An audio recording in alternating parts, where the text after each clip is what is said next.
Saludándolos con mucho cariño en este Viernes Santo y a las 3 de la tarde para este mensaje, como es la costumbre en nuestras congregaciones, me dirijo a ustedes para la reflexión del Evangelio de Juan, capítulo 19, el versículo 30, cuando dice, cuando Jesús hubo tomado el vinagre, porque había dicho, tengo sed, da la expresión, consumado es, y habiendo inclinado la cabeza, entregó el Espíritu. Fíjate que dentro de la tradición cristiana se habla de las famosas 7 palabras, es decir, 7 frases, 7 expresiones que dijo Jesucristo antes de morir. Como aportación cultural, que siempre me gusta en los contenidos dar veracidad histórica sobre estos eventos y sobre las escrituras, la exégesis, todo eso, debo decirte que fueron 6 términos, no 7. Porque en Lucas existe uno que dice, Padre, perdónalos porque no saben lo que hacen. Y es una expresión que se agrega en el Evangelio mucho tiempo después. No es original de Lucas. Algún copista en este manejo de los textos y de estarlos reproduciendo y copiando para mandarlos a otras regiones y en otros años a otras gentes, a otras iglesias, pues se añadió. Ahora, la cosa importante de esa expresión es esta. Primero, sí sabían lo que hacían, porque precisamente estaba el postulado en la cruz que decía, es Jesús Nazareno, rey de los judíos, que hasta le dicen a Pilato, pon que él dice que es el rey de los judíos, y Pilato dice, lo que puse se queda, aquí está Jesús Nazareno, rey de los judíos, en latín y en hebreo y en griego. Entonces, la cuestión es que sí sabían qué estaban haciendo, si no con la profundidad de vida, pues ahí estaba el rey de los judíos clavado. Ahora, la otra, esto de padres, perdónalos, está cañón entenderlo porque Tito, el emperador romano Tito, en el año 70, vamos a decir unos 30 y feria después de la crucifixión, arrasa Jerusalén y no queda piedra sobre piedra, como había dicho Cristo precisamente antes de toda la pasión.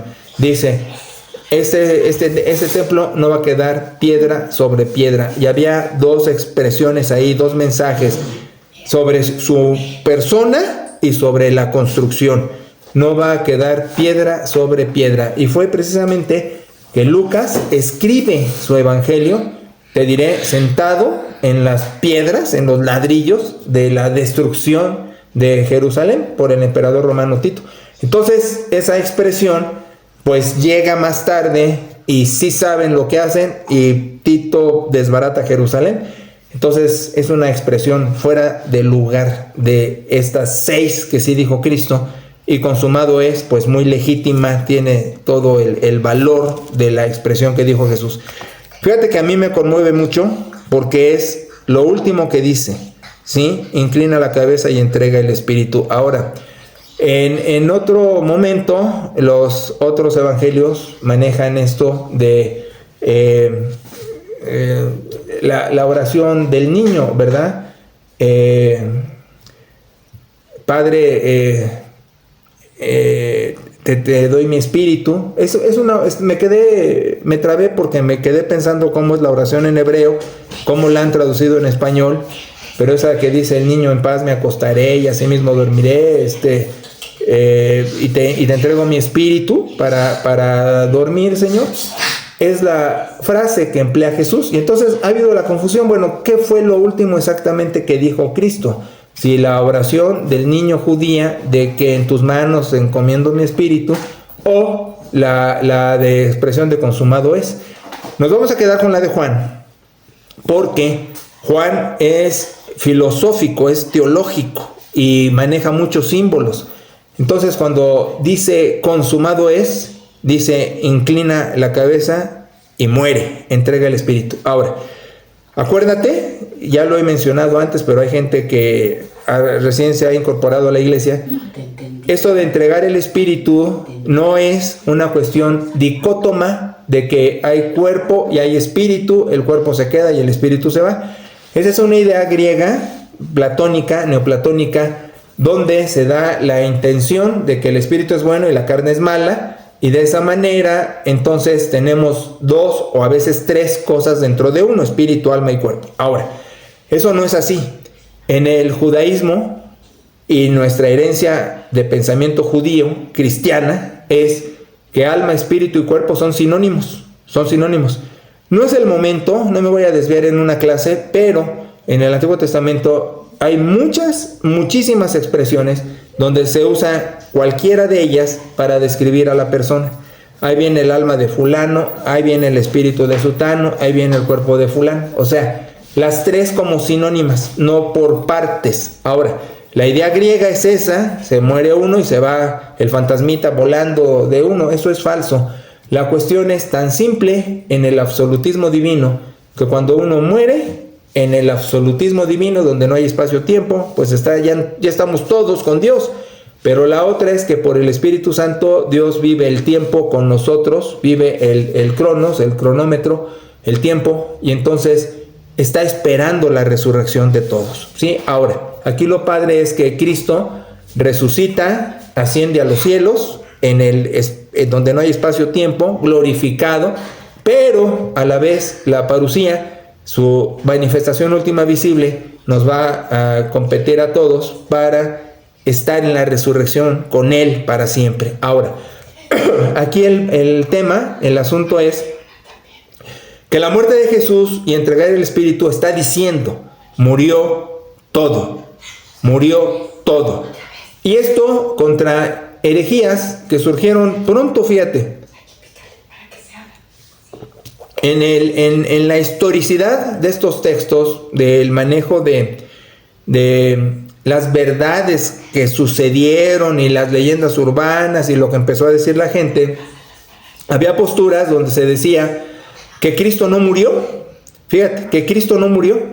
Entonces, que quedó como desmayado, que quedó como aturdido, porque fue muy lastimado. Los latigazos, esos 40 latigazos, que el látigo no era el que uno conoce de cuero nomás, sino era un arma muy desgastante, con aceros, cuero, que realmente lastimaba, la agonía de cargar la cruz. O sea, realmente fue muy lastimado, fue muy atormentado.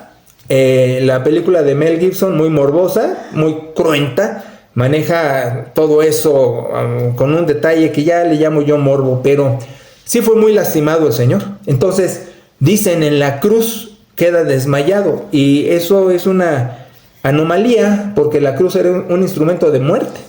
Un instrumento de muerte. Quienes han estudiado más de esto y se han metido ese detalle, hablan del proceso agónico de la cruz, que implica también asfixia, la posición, los brazos así, el cuerpo y todo el desgaste que ya había tenido a través de toda la pasión, implicaron que muriera el crucificado.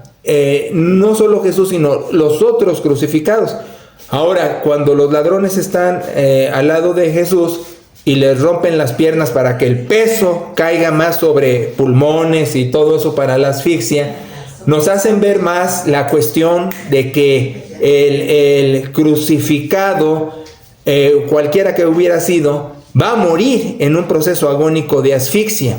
Aquí el punto es este: Jesús muere sin que le rompieran las piernas, porque también estaba profetizado que Jesús no iba a tener huesos rotos, que Jesús solo iba a morir por la asfixia de la posición y la agonía de cómo fue atormentado tanto, con tanta crueldad, y que lo hace expirar en la cruz. Ahora, de que muere absolutamente, y tengo que decirlo así, pues ya decir morir, pues es que ya quedó alguien muerto, pero al decir que muere absolutamente, me estoy refiriendo a esas posiciones y contradiciendo esas posiciones, sobre todo por tres asuntos muy importantes. El primero, los judíos. Los judíos antagónicos, por supuesto que hubieran sido los primeros en mostrar al Cristo desmayado, que se levanta de haber estado aturdido, como fuera, o los romanos. Por eso la guardia que estuvo afuera de la tumba implicaba tanto gentiles como judíos. Se ha hablado de guardia romana, pero también había guardia judía. Había los dos elementos ahí afuera de la tumba, del sepulcro, al alba. Entonces, si Jesús hubiera pasado cualquier experiencia agónica y despierta, por decirlo así, estos dos grupos estaban a la casa, verdaderamente a la casa, de mostrar el cuerpo del Hijo de Dios. Aquí está vivo, pues, lastimado, herido, maltratado, pero vivo. Ahora, el otro grupo eran los cristianos. Y dentro de lo que se dijo fue que robaron el cuerpo. Ahora, en primera, con la guardia, ¿cómo iban a robar el cuerpo? Empezando.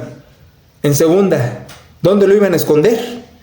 Porque la vigilancia romana y judía a este evento fue con lupa. Y en tercera, y el más importante, no hay nada en un grupo, por grande o pequeño que sea, porque se puede engañar a muchas personas poco tiempo, se puede engañar a pocas personas mucho tiempo, pero no se puede engañar a todas las personas todo el tiempo. Entonces, hubiera salido a la luz de algún modo o de otro que el cuerpo estaba escondido por los cristianos. Y aquí viene un argumento todavía más importante. Los cristianos morían por la resurrección de Cristo. Te estoy diciendo, cuando los llevaban al Coliseo, cuando los llevaban con gladiadores, cuando los enfrentaban con bestias, cuando los quemaban, los sacaban de sus casas, los jalaban de los pelos, aunque sí hubo deserciones, sí hubo apóstatas que negaron la fe por cobardía, aquí el asunto es: los cristianos con valor enfrentaban la muerte de manera general. El grupo enfrentaba la muerte de manera general. La carta a los Filipenses, en el capítulo 2, cuando está empezando, maneja un himno que manejaban los cristianos que iban a la agonía. Filipenses capítulo 2, decían ellos, el cual siendo en forma de Dios no se estima ser como Dios, sino que se despojó a sí mismo, estando en la condición de hombre, se humilla y es valiente hasta la muerte de cruz. Por eso Dios lo exalta hasta lo sumo, le da un nombre que es sobre todo nombre, para que en el nombre de Jesús se doble toda rodilla de los que están en cielos, tierra y debajo de la tierra, y toda lengua confiese que Jesucristo es el Señor, para gloria de Dios Padre. Era un himno que cantaban, y el apóstol Pablo o se los da para que lo canten, o de lo que cantaban lo pone en la carta. Pero iban con valor, con estoicismo, a morir. Entonces te digo, si hubiera habido trampa donde se esconde el cuerpo, ¿quién se deja matar con ese valor y con esa determinación? Para la gloria de Dios Padre, ha resucitado, está en los cielos, y enfrentaban la muerte, despedazados por bestias o por gladiadores o como lo que fuera. Entonces, esos tres elementos, judíos, romanos y cristianos, hay que hacerlos a un lado. El hecho es que murió y el hecho es que resucitó. Pero aquí lo impactante es su expresión: consumado es. Consumado es. Está diciendo, firmo, por decirlo así, el acta, el documento donde queda establecida la salvación universal de toda la creación, en todos los tiempos y en todas las dimensiones. Amén. Aquí el asunto es, no me importa si eres terrícola, si eres marciano, si estás en otra galaxia, eso es peccata minuta, eso no importa. Sabemos que el universo es finito porque tuvo un inicio y tendrá un fin en la parusía, en la manifestación última visible del Hijo de Dios. Pero aquí el caso es que redime, que salva, que logra lo imposible, la salvación universal de toda la creación en todos los tiempos.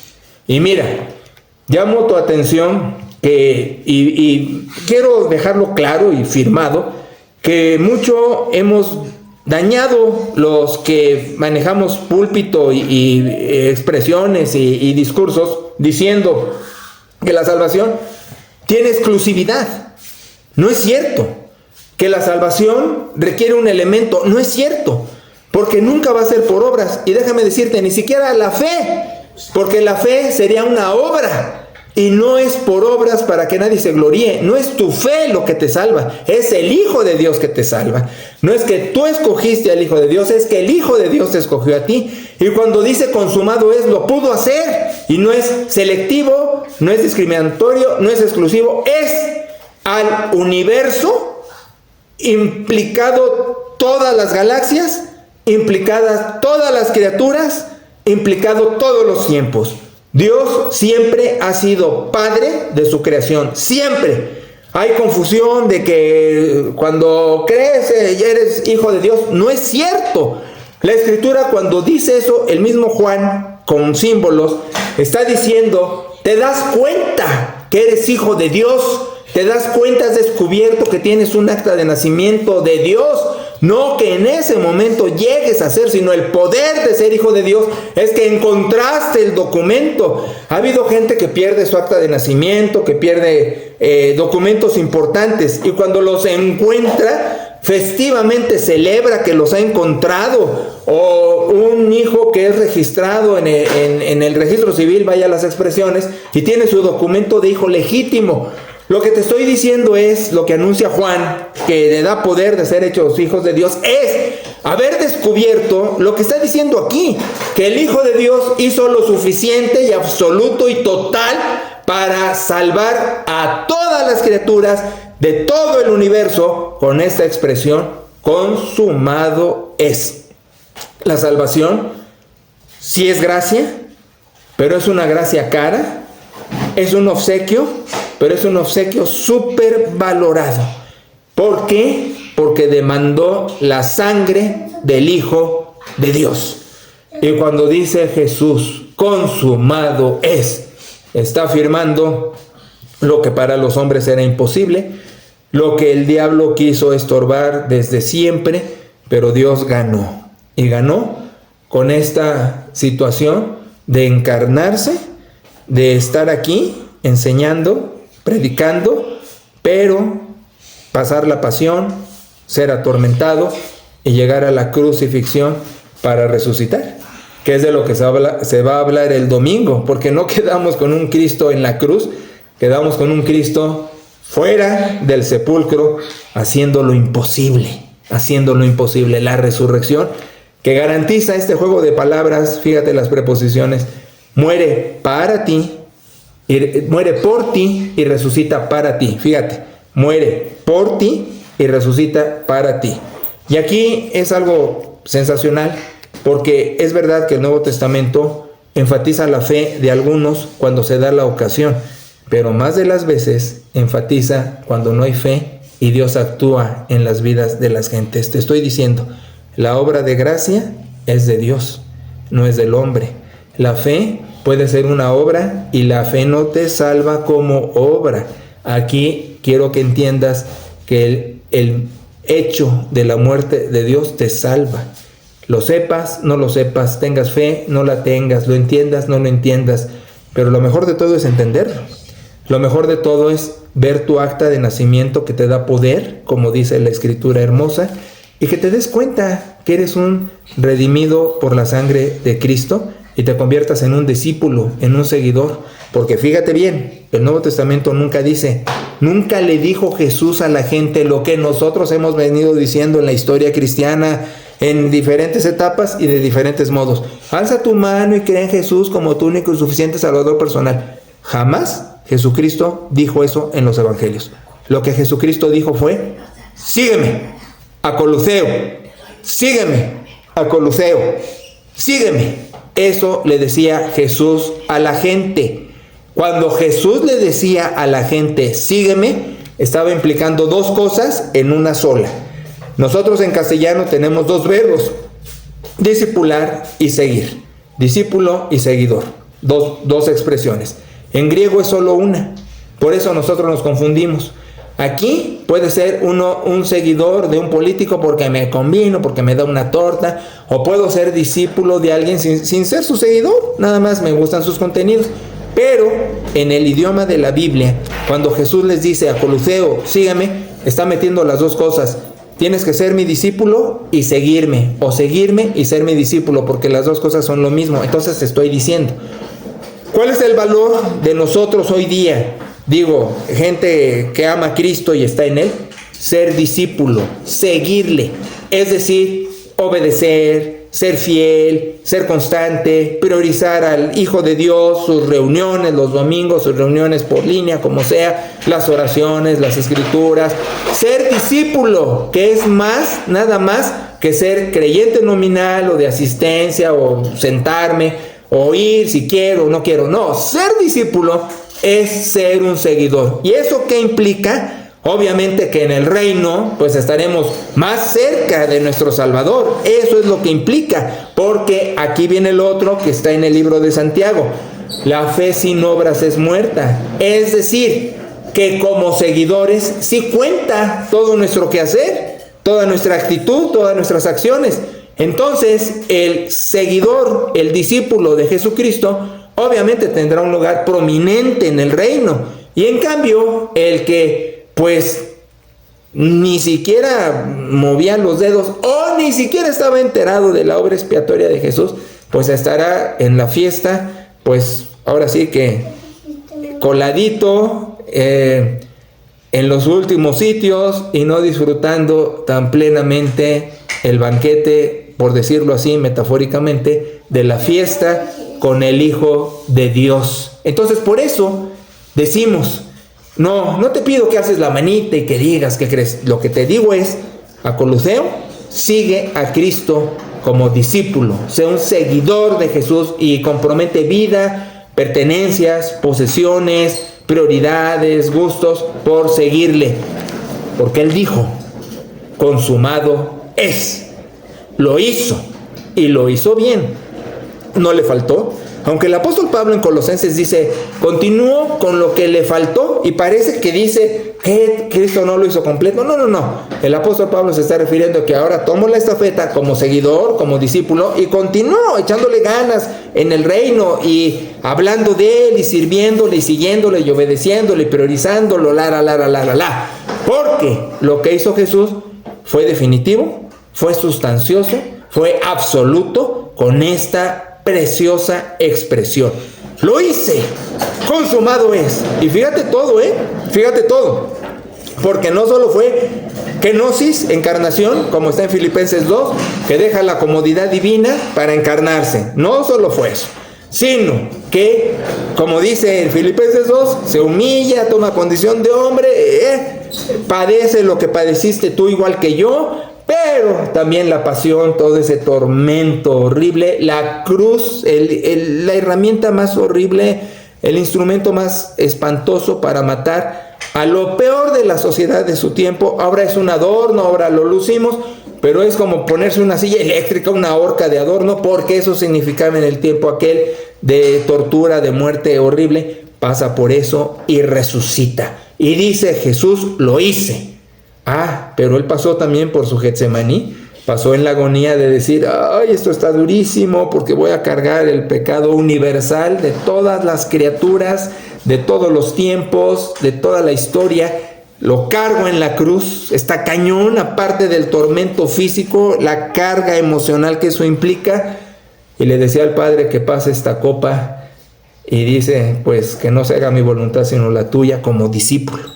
Que no se me haga mi voluntad sino la tuya, como discípulo, como seguidor. Él fue el ejemplo de eso. Y luego dice la carta a los Hebreos en el capítulo 12, por el gozo puesto delante de Él sufrió el oprobio y la cruz y se sentó a la diestra del trono de Dios, lo que quiere decir que tiene todo el poder. Entonces estoy diciendo, para ir a la gloria se pasa por la cruz.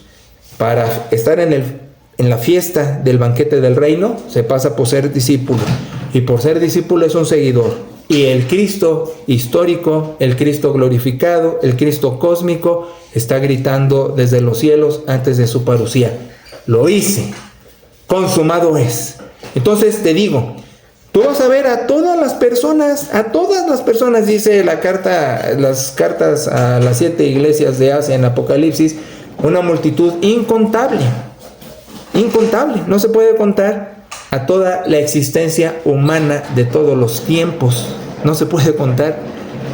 Ahí vas a ver a todos, pero lo mejor es verlos, ahora sí que en las primeras bancas y no en las últimas. Por eso vale la pena ser un seguidor. Y fíjate la ironía, en la historia cristiana, los desertores, los apóstatas, los que se rendían por la persecución, para disciplinarlos en las reuniones, los sentaban hasta atrás. Cosa que ahora es favorito de la gente, llegar a las reuniones y sentarse hasta atrás. Y yo me río porque como historiador sé que sentados hasta atrás eran los más malos, los más maletas, los que estaban disciplinados por chillones, por desertores, por débiles. Fíjate qué ironía. En cambio, adelante, que es la ilustración, pues están los discípulos, los seguidores, los que quieren echarle corazón a la fe y a su obediencia al Hijo de Dios. Entonces, lo que hace Cristo es definitivo, es absoluto, es universal. Y lo declaró con esa expresión. Lo hice, lo logré, por eso la posición cristocéntrica, cristológica, debe ser la obsesión de todo discípulo, la pasión de todo creyente. Jesucristo, el Hijo de Dios, y que se nos llene la boca cuando decimos Jesucristo, porque Él lo hizo, es nuestro héroe, Él lo hizo, consumado es, lo hice, la victoria por la humanidad, y luego la resurrección, muero por ti, para vivir para ti. Y la consecuencia del discípulo, la consecuencia natural es, y yo, Señor, y yo, tomo mi cruz cada día, muero por ti, para vivir para ti. Consumado es.